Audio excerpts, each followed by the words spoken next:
The fluorescent lights hummed overhead as Alex Chen pushed his cleaning cart down the executive hallway. Lily walked beside him, her small hand trailing along the mahogany wall panels. "Remember, sweetheart, quiet voices up here." She nodded, settling onto the carpet with her coloring book while he worked. The lemon scent of furniture polish filled the air as Alex wiped down the conference table. Behind him, papers rustled. "Daddy, why do these numbers look funny?" Alex glanced back. Lily sat surrounded by crumpled documents from the wastebasket, holding up a memo with rows of figures. "See this 55? But look." She traced her finger across the page. "Here it says 22 for the same thing, like someone wrote it backwards on purpose." Alex's hand froze mid-wipe. He knelt beside her, studying the CFO's letterhead. The memo showed transaction amounts. $55 million in one column, $22 million in another, referencing identical account codes. His fingers automatically flipped the numbers in his mind. 22 inverted, 55 masked. The pattern clicked into place like tumblers in a lock he hadn't touched in years. "Show me which other ones look backwards, honey." Lily pointed to line after line of systematically inverted figures. Alex's pulse quickened as he recognized the signature of deliberate financial manipulation. Someone was stealing millions, and his daughter had just cracked their code. At 6 in the morning, Alex spread peanut butter across toast while Lily worked through her advanced mathematics workbook at their small kitchen table. Steam rose from his coffee mug, the only luxury he allowed himself.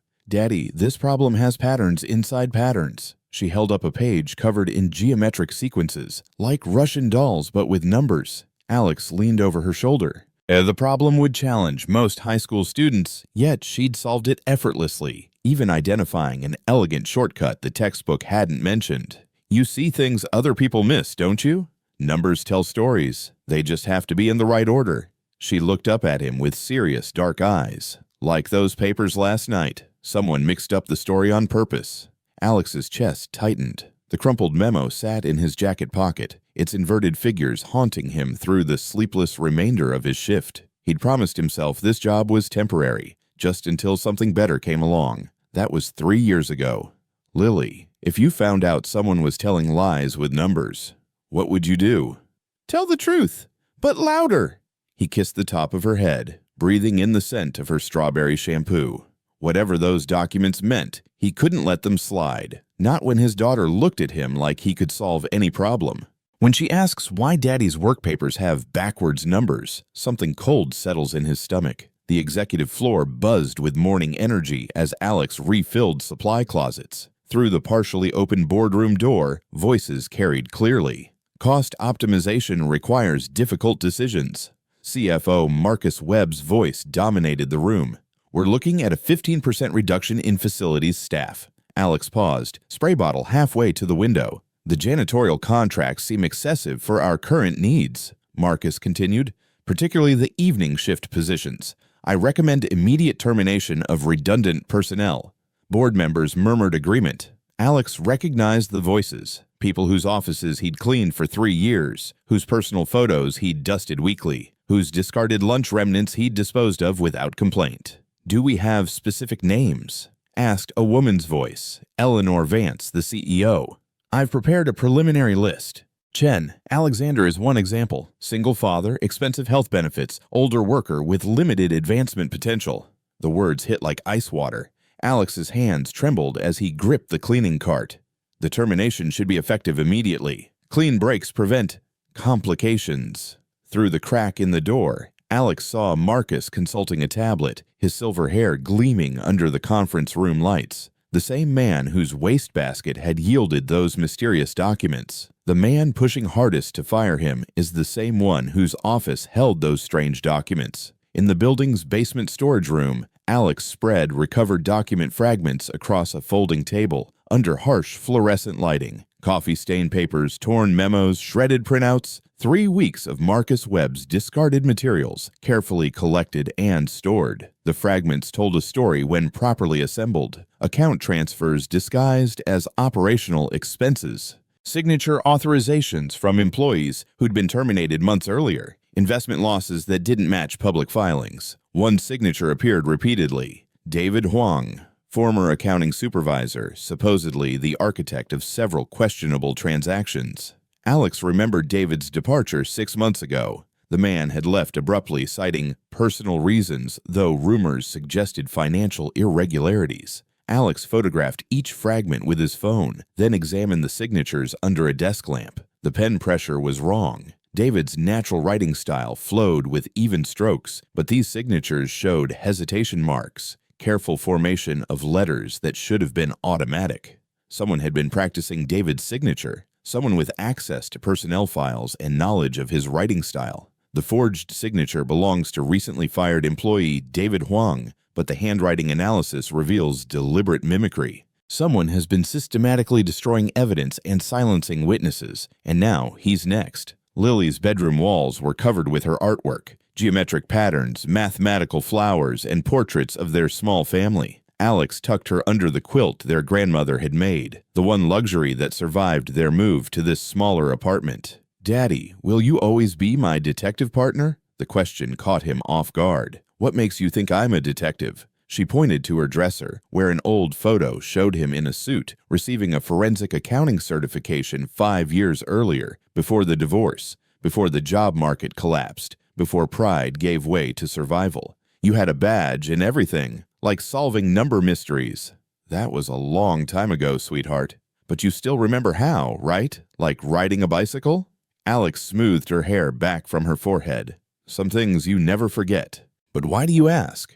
"Because sometimes grown-ups need help seeing patterns, and you promised we'd always solve problems together." The simple faith in her voice made his throat tight. Whatever those documents revealed, whatever Marcus Webb was hiding, his daughter believed he could handle it. His daughter just connected dots he hadn't seen. And now, everything changes. Saturday's maintenance window gave Alex access to areas normally restricted during business hours. The executive floor lay empty, bathed in pale morning light filtering through floor-to-ceiling windows. He wheeled his cart past Marcus Webb's corner office, then doubled back. The door was locked, but his master key opened every room in the building. Inside, Marcus's mahogany desk dominated the space, flanked by monitors displaying financial dashboards even on weekends. Alex pulled a small USB device from his pocket, software he'd purchased years ago for forensic data recovery, now repurposed for a different kind of investigation. He plugged it into Marcus's computer tower, hidden behind the desk. The program ran silently, copying file access logs and recently deleted items. While it worked, Alex photographed documents on the desk, quarterly reports, board memoranda, and a handwritten note referencing David's situation, containment successful. His phone buzzed. The software had finished. The screen showed dozens of deleted files from the past 6 months, all removed during weekend hours when the building was empty. Marcus had been busy covering his tracks. But deletion wasn't destruction. The file fragments remained, recoverable with the right tools and knowledge. Alex pocketed the USB drive and smoothed his cleaning cloth across Marcus's monitor, erasing any fingerprints. Through the window, he watched early morning joggers in the park below, their lives uncomplicated by the discovery of corporate fraud. The evidence is undeniable, but presenting it means declaring war against someone who's already proven he'll destroy lives.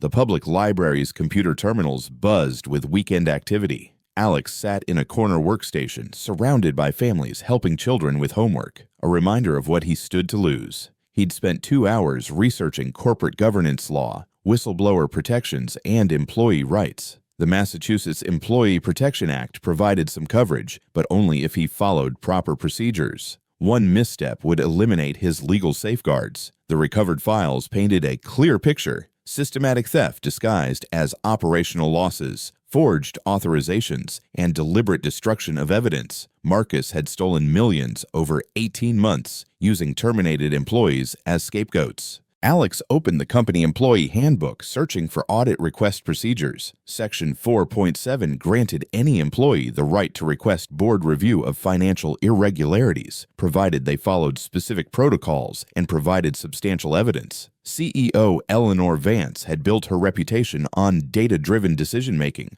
Forbes had profiled her turnaround of 3 failing companies using forensic analysis and systematic reform. If anyone would listen to evidence over politics, it would be her. But reaching her meant navigating corporate hierarchy designed to filter out complaints from insignificant employees. Unless he used the right legal language and followed exact procedures, He has the law on his side, but only if he can reach someone who values truth over politics. Monday morning's corporate mailroom hummed with automated sorting machines and overnight delivery processing. Alex approached the receiving desk where Sarah Chen, no relation despite the shared name, managed incoming correspondence. I need to send a formal audit request to the board of directors. Certified delivery. Sarah looked up from her computer terminal. That's unusual. Most employee complaints go through HR first. This isn't a complaint. It's a formal request under Section 4.7 of the Employee Handbook. Alex placed the sealed envelope on her desk along with the proper forms he'd printed at the library. Board governance requires response within 72 hours. The envelope contained 6 pages of evidence summary, financial analysis, and specific allegations against Marcus Webb. Each claim was supported by document references and file timestamps. He'd spent Sunday night crafting language that would pass legal scrutiny. Sarah stamped the envelope and entered it into the tracking system. Certified delivery to Eleanor Vance, CEO, for board review. You'll receive confirmation when it's signed for. How long for delivery? Executive floor gets morning delivery by 9:30. She'll have it within 2 hours.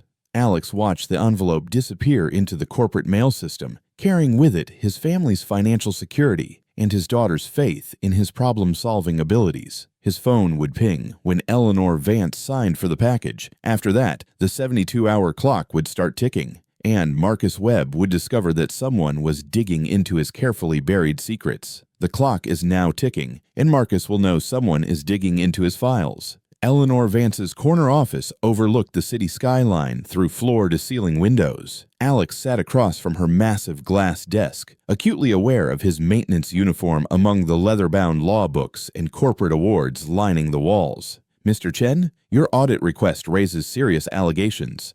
Eleanor's voice carried the precision of someone accustomed to parsing complex information. "You claim systematic financial fraud involving our CFO. Yes, ma'am. The evidence shows a pattern of... Before we proceed, I need to understand your qualifications for making such assessments." She leaned forward, her gray eyes sharp. "Your employment file shows 3 years in facilities maintenance." Alex straightened in his chair. "I have a master's degree in forensic accounting from Boston University. 5 years experience with corporate fraud investigation before joining Titan Corporation." Eleanor's eyebrows rose slightly. "Why aren't you working in that field?" "The 2008 financial crisis eliminated most forensic positions. I took this job to support my daughter." He met her gaze steadily. "But analyzing financial fraud is like riding a bicycle. The skills remain sharp." She opened the folder containing his evidence summary. "Walk me through your methodology." For the next 20 minutes, Alex demonstrated his analysis technique. He showed how deleted file timestamps correlated with suspicious transactions, how signature analysis revealed forgery patterns, and how Marcus's weekend office visits aligned with evidence destruction. Eleanor asked pointed questions, testing his knowledge of forensic procedures and legal standards. Her law school training was evident in every query. "This methodology is sound," she said finally. "Where did you obtain Marcus's deleted files?" "Routine maintenance access. The data recovery was performed using legally purchased software on company equipment during authorized work hours." She's listening, but one wrong move could end his credibility forever. Tuesday evening brought unexpected changes to Alex's routine. His building access card failed at the executive floor elevator. The security desk informed him that his cleaning assignment had been temporarily modified to exclude the administrative levels. "Effective immediately. You're restricted to floors 1 through 5, the guard explained. Orders from facilities management. Alex knew Marcus's influence had reached the security department, but maintenance schedules were complex systems with built-in redundancies. He consulted his master schedule, identifying shift change windows when coverage overlapped. At 11 p.m., he used the freight elevator during the evening to night shift transition. The 30-minute gap in security rounds gave him access to the accounting department on the 7th floor. Inside, he photographed email chains displayed on unlocked terminals. The messages revealed Marcus pressuring accounting staff to modify quarterly reports, threatening performance reviews for employees who asked too many questions. One email thread caught his attention: correspondence between Marcus and Data Tech Solutions, the company's external auditing firm. Marcus had specifically requested that certain accounts be excluded from routine review, citing operational security concerns. Alex forwarded the emails to his personal account, then cleared the terminal's browser history. As he prepared to leave, footsteps echoed in the hallway. He ducked behind a cubicle partition as Marcus's voice carried through the open door. "I want Chen's access privileges reviewed immediately. That man has no business on the executive floors. The fraud is bigger than he thought, and more people are at risk than just him." Wednesday afternoon, Alex sat in Cafe Luna, 2 blocks from Titan Corporation. Across from him, David Huang stirred his coffee nervously, glancing frequently toward the window. "I shouldn't be talking to you," David said. "My severance agreement includes a non-disclosure clause. NDAs don't cover criminal activity. If Marcus forged your signature on fraudulent documents, you're a victim, not a conspirator."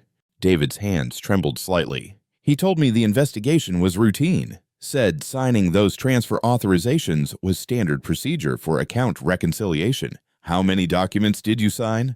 Dozens, maybe more. He brought them to my office in batches, always during lunch when the department was empty." David pulled a manila envelope from his briefcase. "I kept copies. Something felt wrong about the whole process." Alex examined the documents. Each bore David's signature, authorizing transfers of substantial amounts to accounts David claimed he'd never seen before. The handwriting matched the samples from Marcus's wastebasket.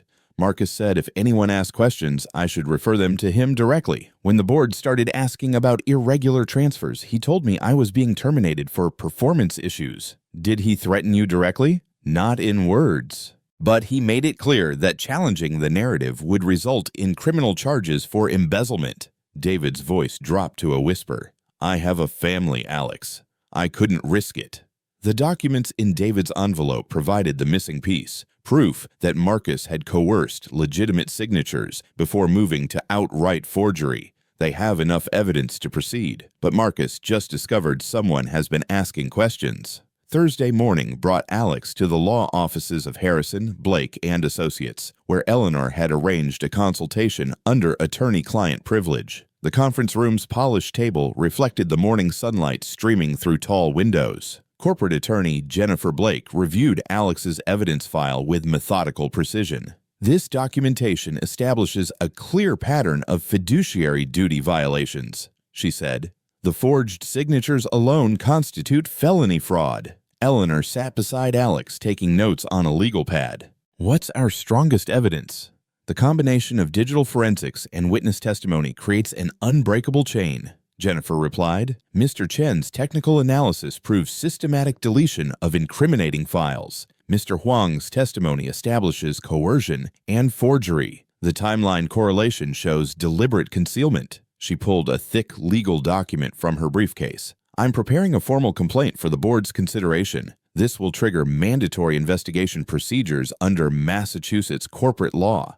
Alex felt a weight lifting from his shoulders. Professional validation of his analysis meant Eleanor took the allegations seriously. "However," Jennifer continued, "Mr. Webb will likely respond aggressively once this moves forward. I recommend we expedite the board presentation before he can mount a defense." Eleanor's phone buzzed. She glanced at the screen, her expression hardening. Speaking of aggressive responses, Marcus just filed an HR complaint alleging Mr. Chen's erratic behavior and inappropriate access to confidential materials. Jennifer nodded grimly. Classic intimidation tactic, but it also proves consciousness of guilt. Innocent executives don't preemptively attack their accusers. The battle is now public within the company, and Marcus is fighting back with everything he has. Friday morning's HR meeting felt like a tribunal. Marcus Webb sat at the head of the conference table, flanked by HR Director Patricia Morse and Legal Counsel Robert Kim. Alex faced them across polished mahogany, Eleanor Vance beside him as his designated corporate advocate.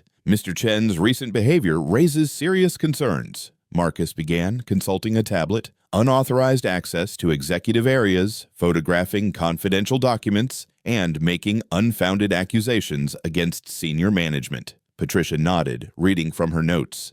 "The security department confirms multiple violations of access protocols. Mr. Chen has been observed in restricted areas during non-authorized hours. As CEO, I'm invoking emergency consultant provisions."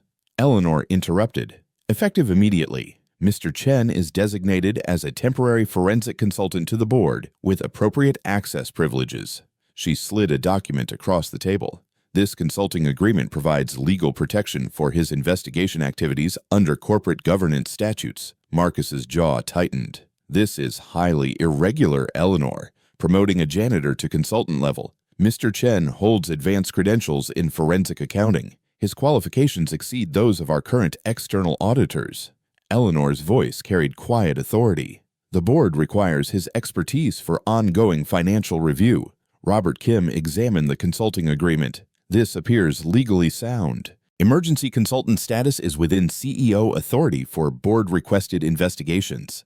Alex felt the shift in power dynamics. Marcus could no longer dismiss him as just a janitor, but the CFO's eyes promised escalation. Marcus is mobilizing company resources against them, but now they have corporate standing to fight back. Monday's emergency board session convened in the main conference room, its oval table surrounded by 12 directors. Marcus stood at the presentation screen, clicking through slides showing quarterly financial summaries. The operational adjustments have successfully contained our recent losses, he explained. Total exposure has been minimized to acceptable levels through strategic personnel reductions and process improvements. Board Chairman William Foster leaned forward. What's the timeline for final resolution? I recommend we conclude this matter at Wednesday's regular board meeting. Full documentation will be presented for permanent closure. Alex's stomach clenched. Wednesday was 48 hours away. Once Marcus presented his falsified report as official record, the fraud would be effectively buried under legitimate board approval. Eleanor raised her hand. I'm invoking Section 12.4 of Board Governance Procedures, mandatory review period for financial irregularities. Any significant financial matter requires 48 hours review before final action. Marcus's presentation faltered. Eleanor, this delay is unnecessary. The board needs closure. The procedure is non-negotiable, William Foster said, consulting his copy of the bylaws. Section 12.4 requires adequate review time for complex financial matters. All board members must receive complete documentation 48 hours before voting. The room buzzed with murmurs. Several directors exchanged glances, sensing underlying tension. I'll need comprehensive documentation by tomorrow morning, Foster continued, from all relevant parties. Marcus's smile looked strained. Of course, my final report will be circulated by end of business Tuesday. Eleanor met Alex's eyes across the room. Mr. Chen's forensic analysis will also be ready for board review. They have exactly 48 hours to prove their case, or Marcus's version becomes permanent record. Tuesday afternoon transformed Eleanor's executive conference room into a command center. Financial documents covered every surface, connected by colored strings showing transaction flows. Whiteboards displayed timeline analyses and signature comparisons. External forensic accountant Maria Santos examined evidence through a magnifying glass. The pattern is unmistakable, Maria said, pointing to a flow chart showing money movements. These transactions follow classic money laundering techniques, layering legitimate transfers to obscure illegal diversions. Alex stood before a wall-mounted timeline, red pins marking each suspicious transaction. Marcus used terminated employees' credentials to authorize transfers, then deleted the digital trail during weekend sessions. Eleanor reviewed legal documents with Jennifer Blake. The board governance procedures are clear. We present evidence. Marcus presents his defense. Then the board votes on recommended actions. Maria highlighted sections of her independent analysis.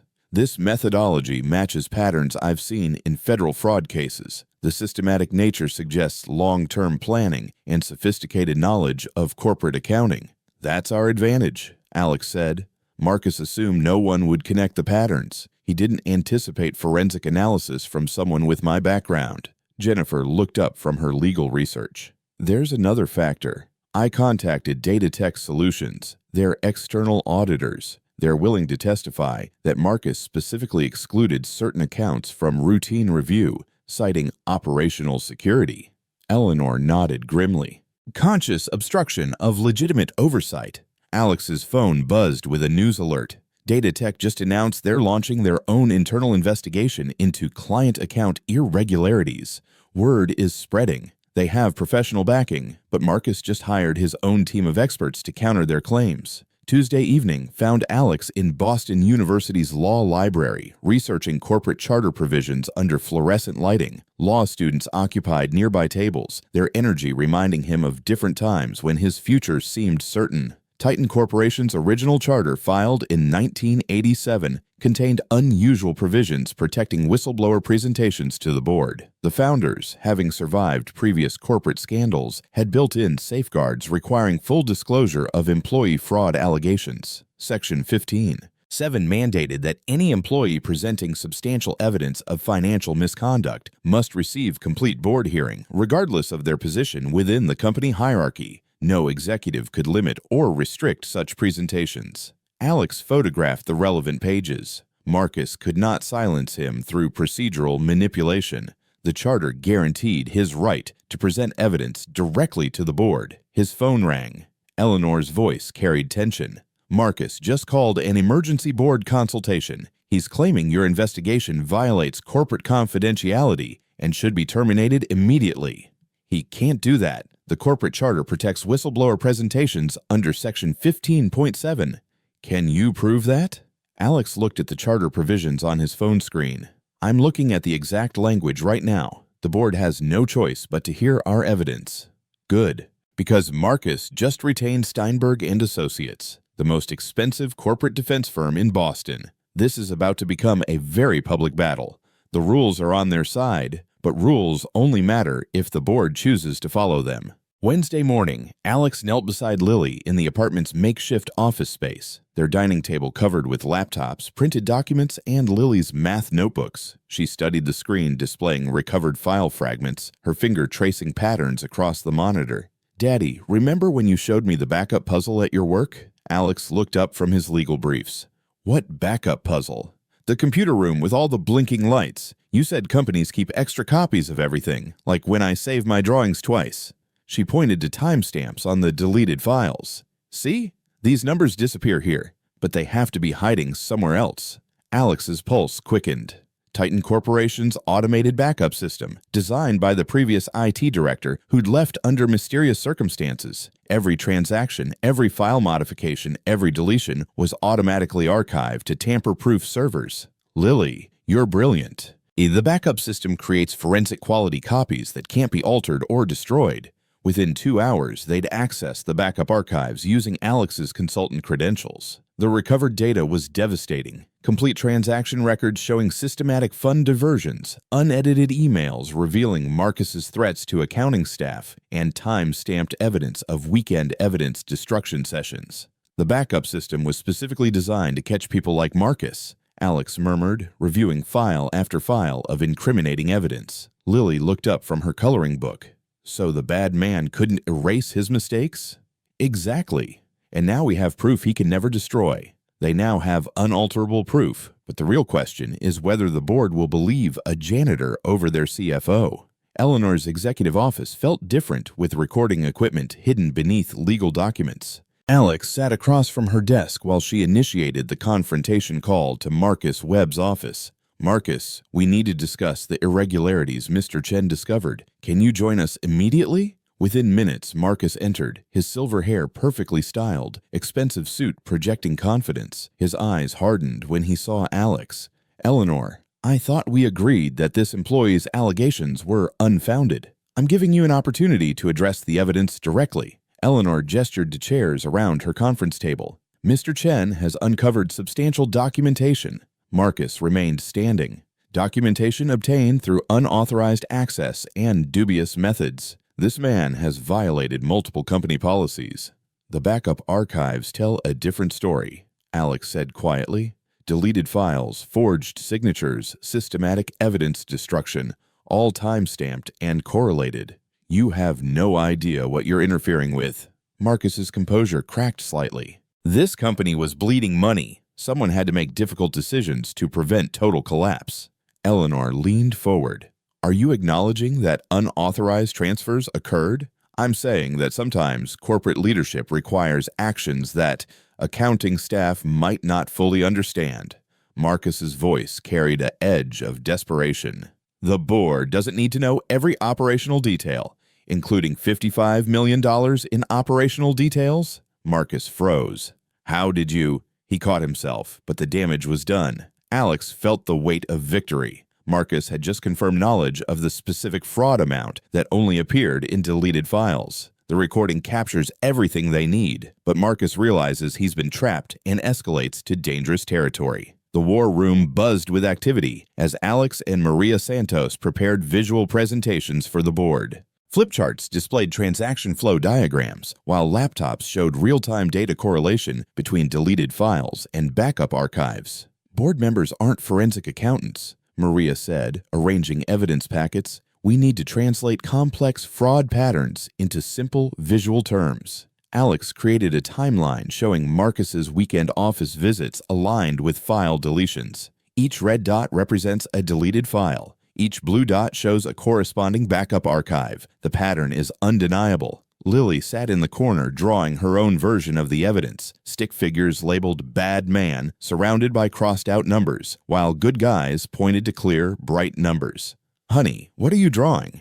It's the truth picture, see? When someone tries to hide numbers, they leave footprints anyway. She held up her drawing, remarkably accurate in depicting the audit trail concept. Eleanor studied Lily's illustration. This is perfect. Sometimes the simplest explanation is the most powerful. Alex felt a surge of pride watching his daughter translate complex forensic concepts into clear visual narrative. Her innocent perspective cut through legal complexities to reveal basic truth. Someone stole money and left evidence. The board will understand this, Maria said, examining Lily's drawing. Visual evidence that a child can explain becomes undeniable to adults. The evidence is now crystal clear, but presenting it means putting everything on the line in front of the entire board. Wednesday afternoon's board meeting convened in Titan Corporation's main conference room. 12 directors filled leather chairs around the polished oval table, while Alex stood beside the presentation screen, testing his laptop connection. The screen flickered, then went black. Technical difficulties? Marcus asked from across the room, his tone suggesting mild amusement. Perhaps we should proceed with my presentation first. Alex checked the cable connections. The projector worked perfectly with other devices, but refused to recognize his laptop. Behind him, Eleanor examined the AV system's control panel.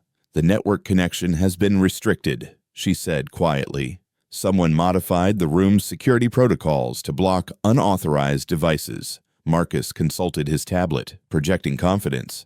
I can present the board with my comprehensive analysis while Mr. Chen resolves his equipment issues. Alex's heart sank until he remembered Maria Santos's advice about backup plans. He opened his briefcase, revealing meticulously prepared physical document packets, one for each board member. Technology fails, but evidence doesn't, he announced, distributing folders around the table. Every claim is documented with printed proof, backup file references, and independent verification. Board Chairman William Foster opened his packet, immediately absorbed in the forensic timeline. Other directors followed suit, the room filling with rustling papers and quiet murmurs of surprise. Marcus's confident expression faltered as board members studied Alex's evidence instead of waiting for his presentation. The sabotage backfired, but now Marcus has to make his final desperate move. Alex stood before the assembled board, his maintenance uniform a stark contrast to the mahogany and leather surroundings. But his voice carried the authority of professional expertise as he walked them through systematic fraud analysis.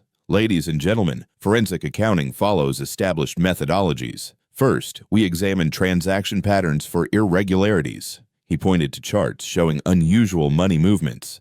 These transfers follow no legitimate business logic. Director Susan Walsh raised her hand. Mr. Chen, what qualifies you to make such determinations?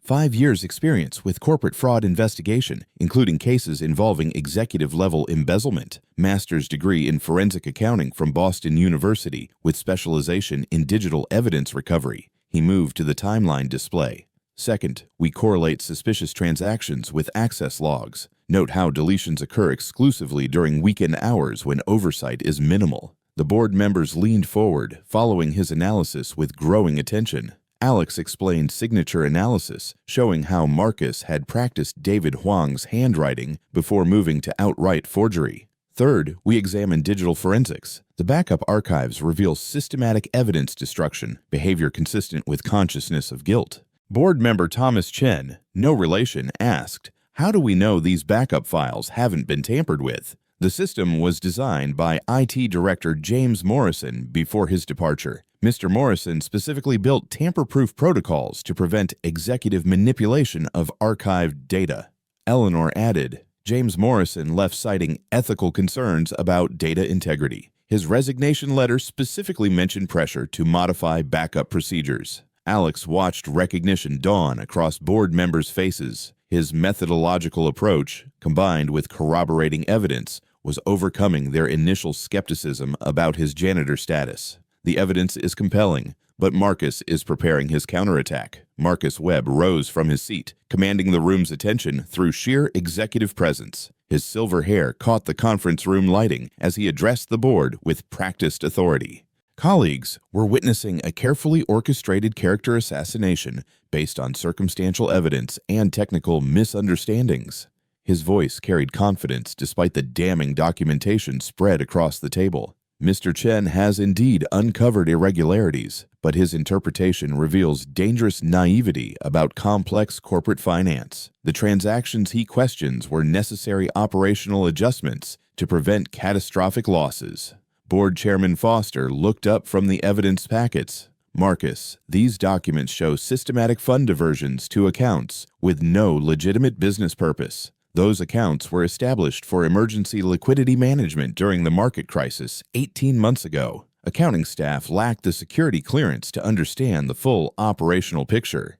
Alex felt Marcus's strategy crystallizing, acknowledged the evidence while reframing it as necessary executive decision-making beyond subordinates' comprehension. Eleanor invoked board procedure. Given the serious nature of these allegations, I'm requiring direct response to specific claims under Section 8.2 of Board Governance. Each board member may question both presenters directly, Director Walsh addressed Marcus. Did you delete files from company servers during weekend sessions?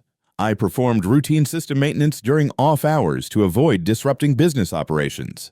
Did you forge David Huang's signature on transfer authorizations? Marcus hesitated. I had Mr. Huang's verbal authorization for those transactions. The signature process was expedited due to time constraints. Board members exchanged glances. Marcus's careful language was confirming Alex's allegations while attempting to justify them. He's cornered, but cornered people become most dangerous. The boardroom fell silent as Chairman Foster consulted the corporate charter and governance procedures. 12 directors faced the most serious decision in Titan Corporation's 37-year history. The evidence presented today reveals substantial financial irregularities requiring immediate board action, Foster announced. Under Massachusetts corporate law and our fiduciary responsibilities, we must address these matters before market opening tomorrow. Marcus made his final gambit. William, proceeding against me will trigger regulatory investigations, media scrutiny, and potential criminal proceedings. The company's reputation cannot survive such exposure. Stock prices will collapse, destroying shareholder value and eliminating hundreds of jobs. Alex stepped forward. Mr. Chairman, delay compounds the damage. The forensic analysis shows ongoing fraud continuing through last week. Every day of inaction enables additional theft and deepens legal liability. Eleanor supported him. Our external legal counsel confirms that board awareness of fraud creates fiduciary duty to act immediately. Delayed response exposes directors to personal liability. Director Chen examined the financial projections. What's the cost analysis of investigation versus containment? Alex had prepared for this question. Immediate investigation costs approximately $2 million.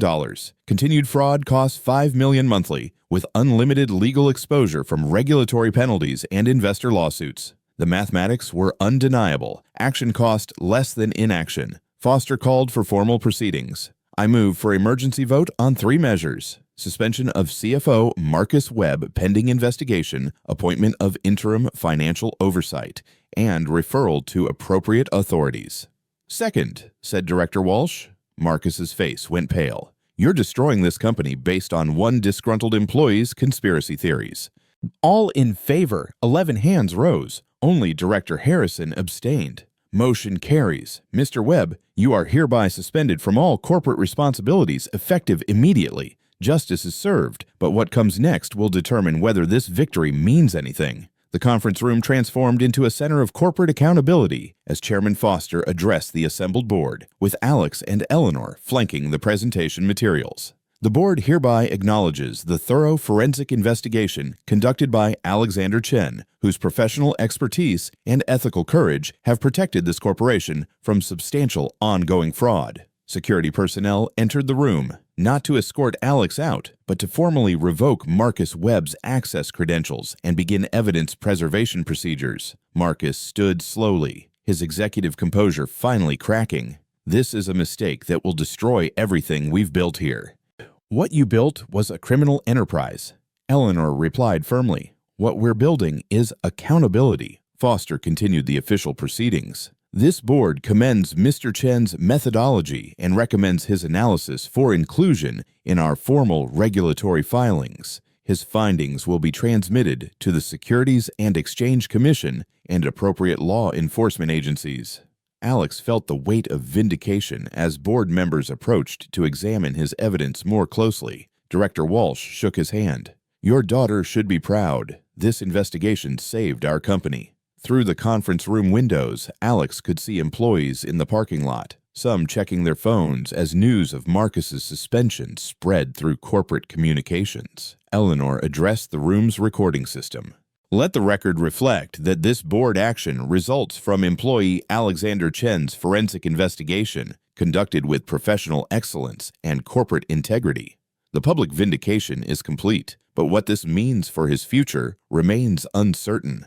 Thursday morning brought swift justice to Titan Corporation. Alex watched from the lobby as federal agents escorted Marcus Webb through the main entrance in handcuffs, cameras flashing from news crews gathered outside. The Securities and Exchange Commission had worked through the night, reviewing Alex's forensic evidence and board testimony. By dawn, criminal referrals were filed with the U.S. Attorney's Office for wire fraud, money laundering, and securities violations. Eleanor found Alex at his temporary desk in the executive suite, reviewing termination paperwork for Marcus's immediate dismissal. "The FBI wants to interview you this afternoon. They're calling this one of the cleanest fraud cases they've seen. Your documentation eliminated months of investigation time." Alex's phone buzzed with a news alert. Former Titan CFO arrested in $55 million fraud scheme. The article credited internal investigation by forensic accounting specialist for uncovering the systematic theft.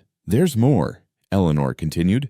3 other companies where Marcus previously worked are launching their own investigations. Your analysis revealed patterns they'd missed for years." Through the window, Alex could see news vans lining the street, reporters interviewing employees about the corporate scandal that had exploded overnight.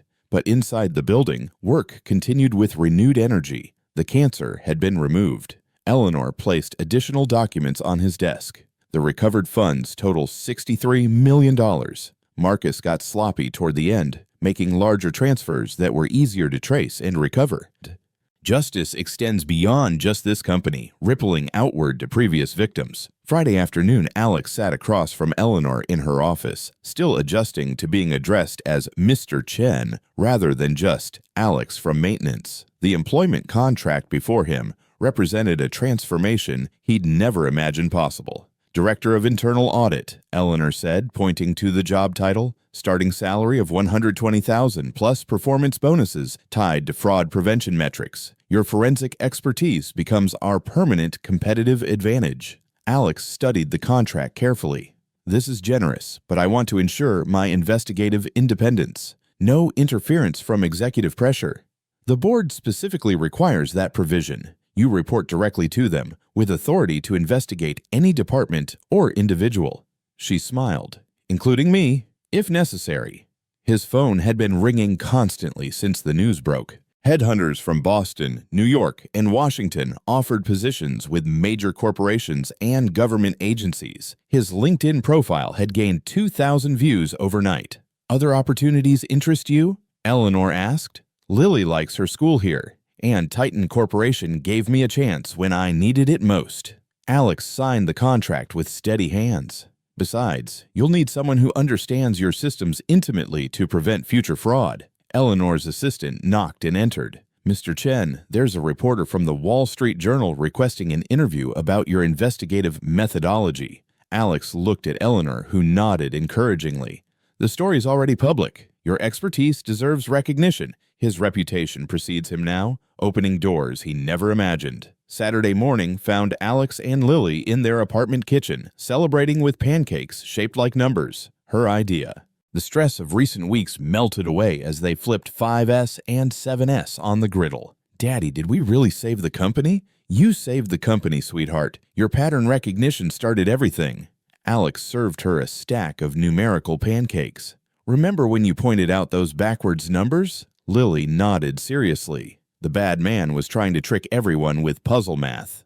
Exactly. And because you saw the pattern, we could prove he was stealing. She pulled out her latest drawing, a colorful picture of Alex in a suit and tie, standing beside a boardroom table, with Daddy the Detective written in careful 8-year-old letters. Below it, she'd drawn herself pointing at numbers on a blackboard. This is us being partners, right? Alex's throat tightened with emotion. The drawing captured everything. His professional restoration, their teamwork, and her crucial role in uncovering the truth. Always partners, he confirmed. What kind of puzzles should we solve next? Can we help other people whose numbers are mixed up?